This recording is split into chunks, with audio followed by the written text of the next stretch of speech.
여러분 안녕하십니까? 뉴스투데이 강원입니다. 지금 중국 하얼빈에서는 동계 아시안 게임이 한창이죠. 어제는 2018 평창 동계올림픽이 열린 지 꼭 7년이 되는 날이었습니다. 함성과 환호, 열정과 감동이 가득했던 지구촌 축제였지만 제대로 된 기념행사 하나 없이 조용히 지나갔습니다. 윤하은 기자가 취재했습니다. 화려한 불꽃이 평창의 밤하늘을 화려하게 수놓습니다. 평창의 설원에 올림픽의 상징 오륜기가 새겨지고 세계 각국 선수단과 관객들의 함성 속에 올림픽 성화가 붉게 타오릅니다. 2018 평창 동계올림픽 개폐회식이 열렸던 장소입니다. 각국 선수와 관람객, 내외빈으로 북적이고 올림픽의 열기와 함성이 가득했던 현장이지만 좌석과 무대 시설물들은 모두 철거됐습니다. 지금은 성화봉이 덩그러니 남아있을 뿐 휑한 운동장 같아 보입니다. 일부 공간을 활용해 평창 동계올림픽 기념물과 기록물 등을 볼 수 있는 기념관이 들어섰지만 관람객이 적어 썰렁하기만 합니다.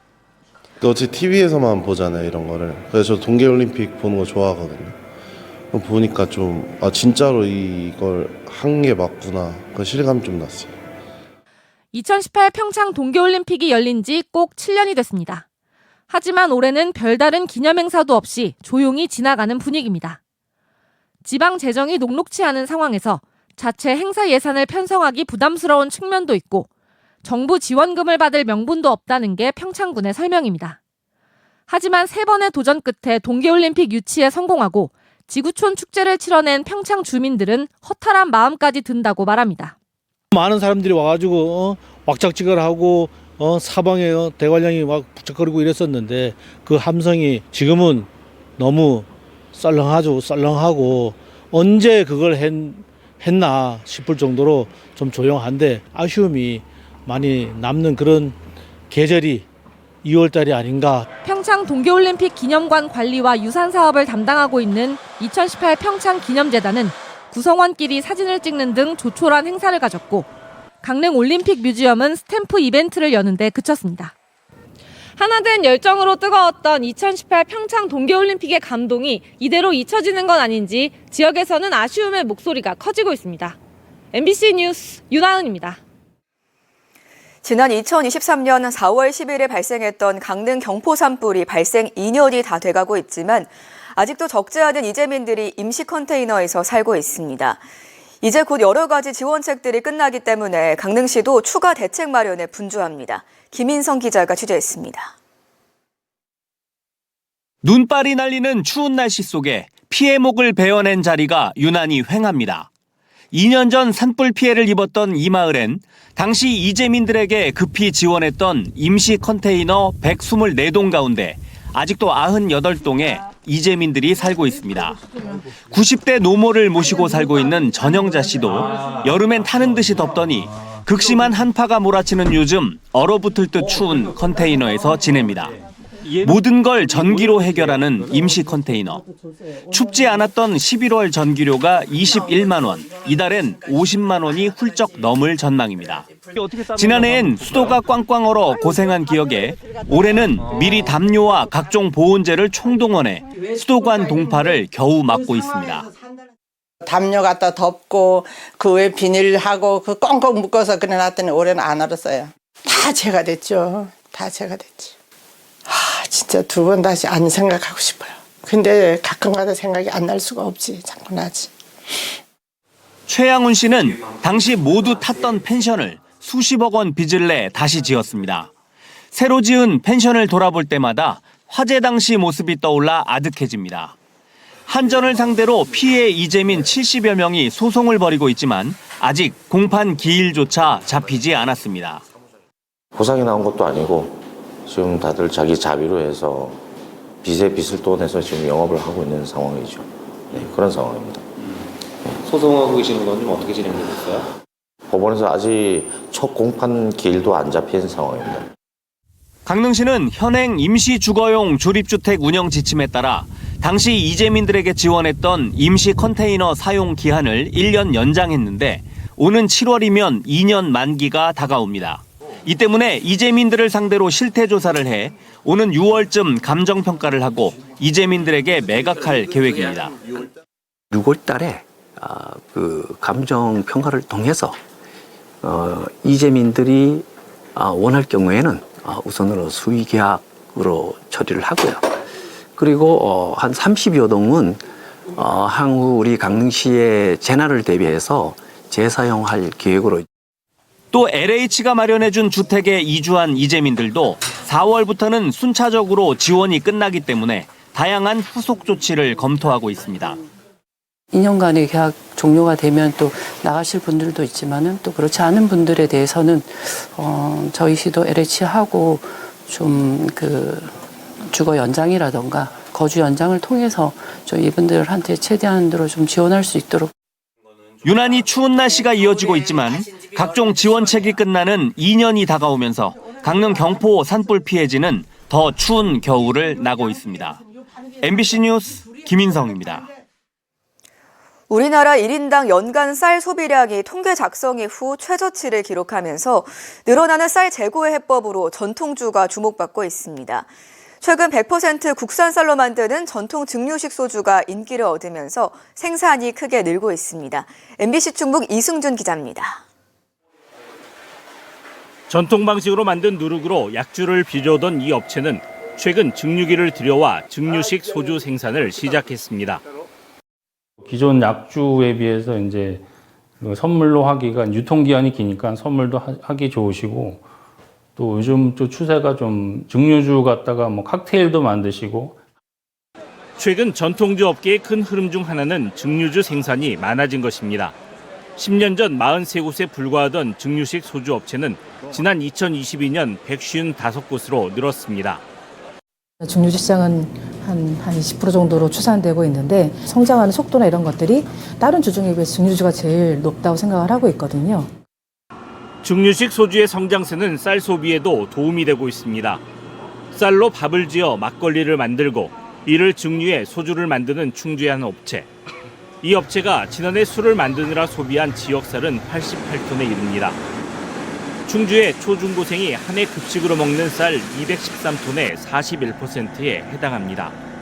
통계청 양곡 소비량 조사 결과 2023년 1인당 연간 쌀 소비량은 56.4kg, 30년 전인 1993년 110.2kg의 절반 수준입니다.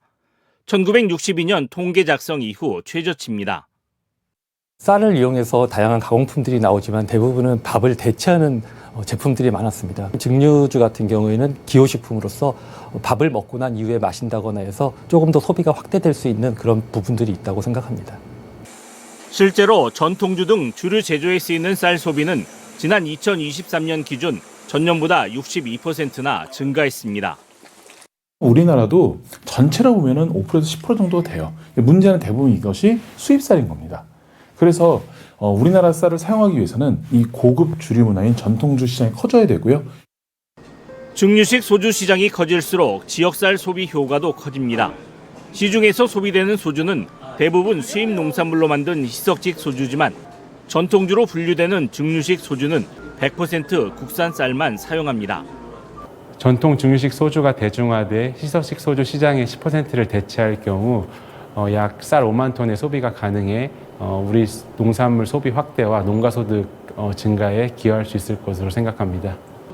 밥상에서 줄어든 쌀 소비를 전통주가 새로운 활로를 이어갈 수 있을지 주목됩니다.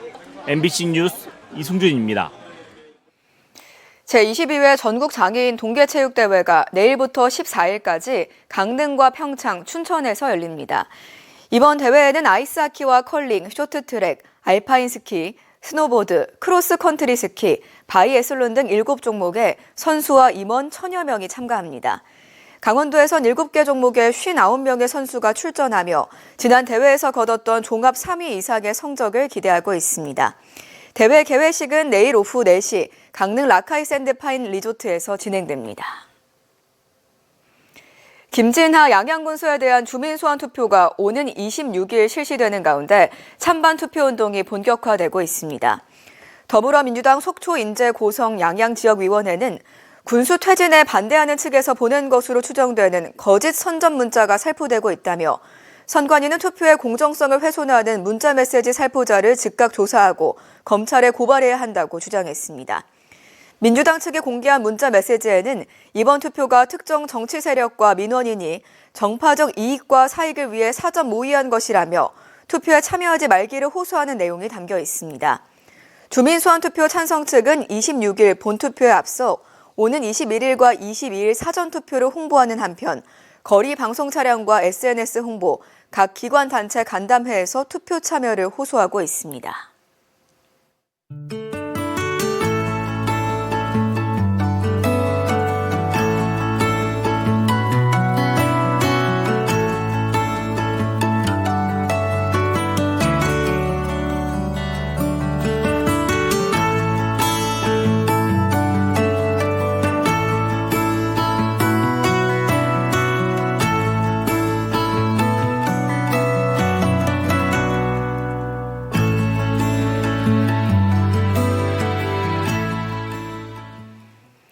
중소기업 중앙회 강원지역본부가 중소기업 인력난 해소를 위해 오늘부터 21일까지 올해 첫 비숙련 외국인 근로자 신청 접수를 받습니다. 제조업과 광업, 임업, 음식점업, 호텔업을 하는 중소기업 가운데 고용24 홈페이지를 통해 일주일 이상 내국인 고용을 위해 노력한 곳만 신청할 수 있습니다. 올해 정부는 이번 1회차 접수에서 22,418명에 대한 허가를 시작으로 모두 5차례에 걸쳐 총 13만 명의 비숙련 외국인 근로자 고용 허가 접수를 진행합니다. 지역 초등학생에게 설상 스포츠를 배우는 기회를 제공하는 평창 눈동이 패스포트 세 번째 시즌이 오늘부터 본격적으로 시작됩니다. 사전에 모집한 초등학교 입학 예정자와 초등학교 저학년 학생 등 220여 명이 참가하는 이번 프로그램은 2회 또는 3회 스키 강습을 제공하고 신규 참가자에게는 시즌권도 주어집니다. 프로그램은 오늘부터 2월 28일까지 주말을 제외한 평일간 진행될 예정입니다. 눈동이 패스포트는 지난 2023년 시작해 올해로 세 번째를 맞았습니다. 인제 장난감 도서관 배송 서비스가 호응을 얻고 있습니다. 장난감 도서관 배송 서비스는 먼 거리에 거주하는 주민에게 장난감을 무상으로 배송하고 수거하는 서비스로 사업 첫 해인 2023년 672건이던 이용 실적은 지난해 1,168건으로 2배 가까이 늘었습니다. 인제군은 올해 5천만 원을 들여 장난감과 육아용품을 추가로 구입하는 등 배송 서비스를 확대할 방침입니다. 2025년 강원도 마을기업 공모사업에 정선군 3곳이 선정됐습니다. 정선군은 강원형 예비 마을기업으로 사북 해본마을 협동조합과 협동조합 민둥산 억새보존의 2곳이, 우수 마을기업에는 아리랑식품 영농조합법인 1곳이 선정됐다고 밝혔습니다.